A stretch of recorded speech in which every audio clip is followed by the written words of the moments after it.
Goodbye red plug wires, hello blue plug wires.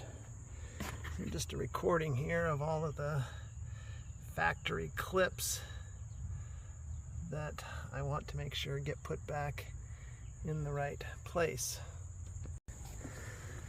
So the first one, I was able to just pull the spark plug lead out from around the heat shield.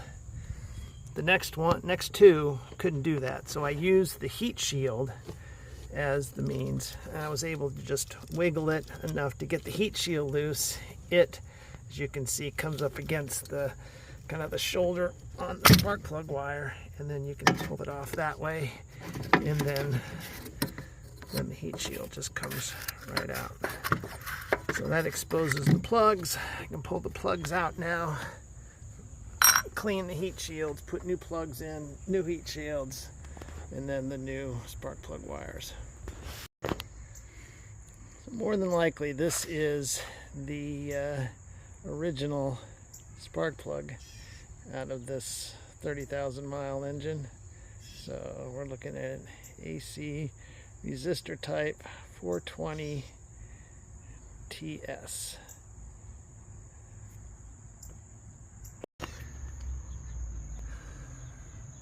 An AC Delco.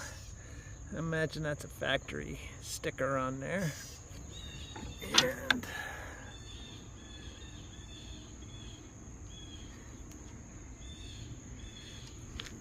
so the rotor that was on there, I will remember to clean up those surfaces, get the rust off of them. So I took some prying with a big screwdriver, but I pretty much got it off. I'm attempting to replace the spark plugs and the spark plug leads on the front of the engine. I thought I would just get to it from underneath because, like I said before, I removed the air conditioning compressor and those two big hoses and thought that would just free it up, but it's a long reach up from the ground, laying on my back up into there. So I removed the battery cover here, and I can kind of get my hand in there and feel things. So we'll try this from the top. There are people that say you need to remove, or you should, or you could remove the engine cover, engine lid, but I'm not going to go that far. So the first thing I did was remove a couple of the screws here and over there that were holding this bracket, pair of brackets on, and that frees it up so I can get this retainer loose to free up the spark plug leads. These, I believe, are the original spark plug leads. This one's marked with a 4, next one's marked with a 2, and so this one up here would be marked with a 6.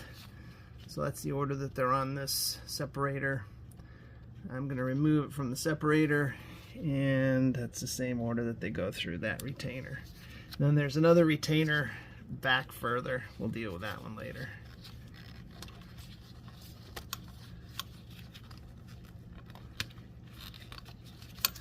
So these, there's a little clip there that you push in, and that should allow that to open up and release the leads.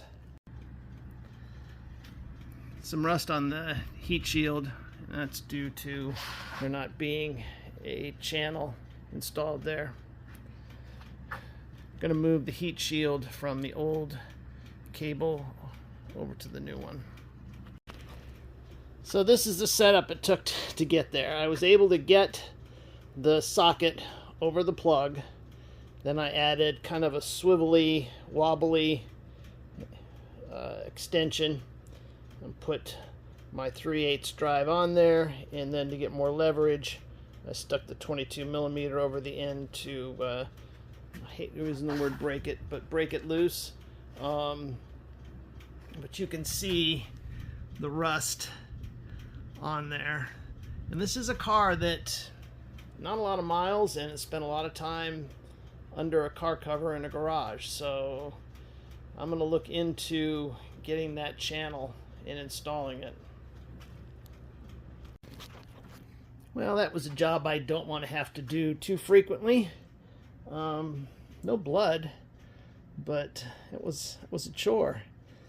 To get the last, actually we'll call it number 6, the one, over in here, I had to break out the 1/2-inch drive socket wrench to get more leverage because I couldn't use this combination wrench on the 3/8 drive. So, but yeah, got them all loose. Nothing broke. Cleaned up the heat shields. Put them back on after putting in the new spark plugs.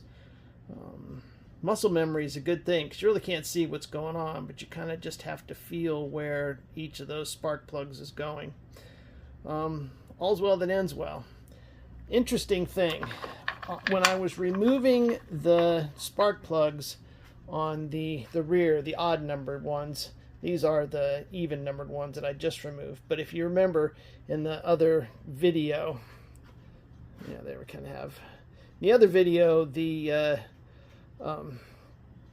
ends of the spark plugs were very oily, and I have been dealing with some blue smoke at startup, but these look fine.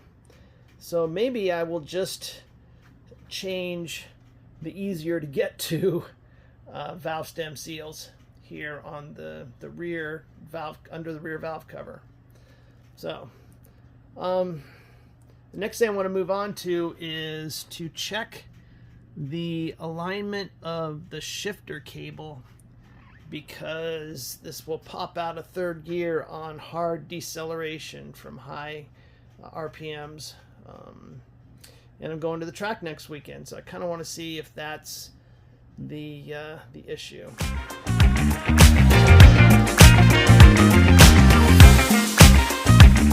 So the instructions for adjusting the cable's alignment are to loosen that nut and loosen that nut, and that one was not bad. This one, as soon as I pull on it, it wants to rotate this shaft and put a lot of load on there, so I'm going to hold that sheet metal right angle with the wrench as I loosen it. It's on there pretty tightly, so I've had to get the more leverage of a 1/2-inch drive. All right, the next instructions were to remove the cover over the shifter, and to, while it's in 1st gear, insert a pin. There, you can see it coming out there. It goes through and aligns 2 pieces here and here, and also a pin that goes down through.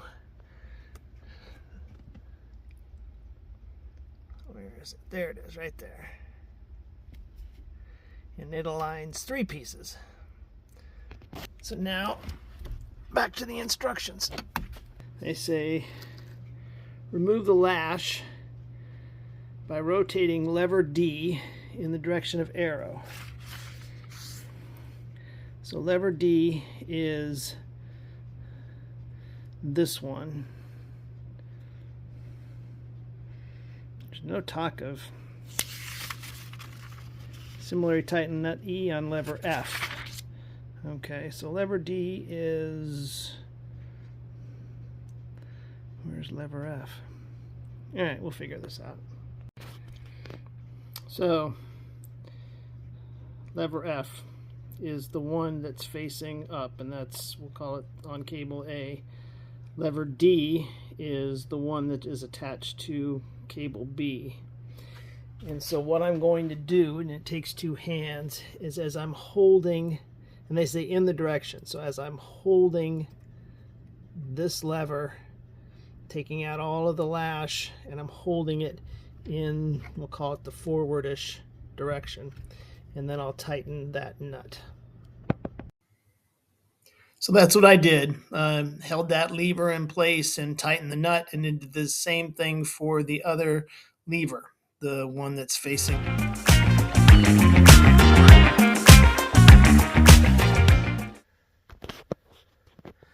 All right, I yanked this just straight out. All I do is just straight out. And there's a single cable, and it runs through the column, and I need to find out where it comes out in the bottom. Right here is the end of that cable. So I'll disconnect it from its mate and then tie a string up here and then attempt to fish itself back through the column and out. So I have a feeling that is the easy part. I did have to keep twisting this as I pulled it out to extract it. So now we'll tie the end of the new one to the string, and hopefully by pulling on the string and twisting and so forth, we'll get it to go through. Alright, well, we got lucky. It took some yanking, and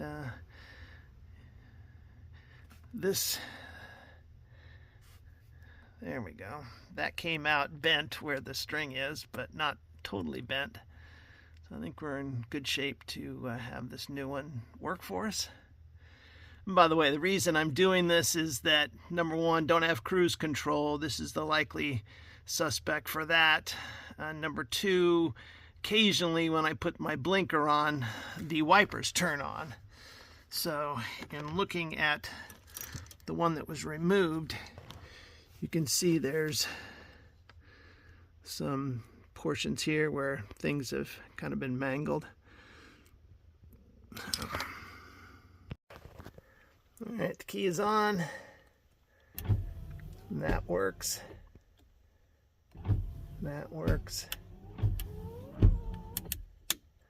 Now, I don't know about...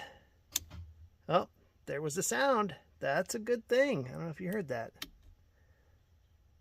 I'll point it back here. Maybe you'll hear it when I click it on.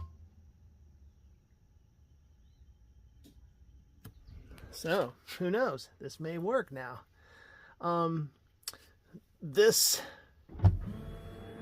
works. You can hear the pump, but nothing's coming out, and I haven't figured that out. So, at some point, I'll deal with that.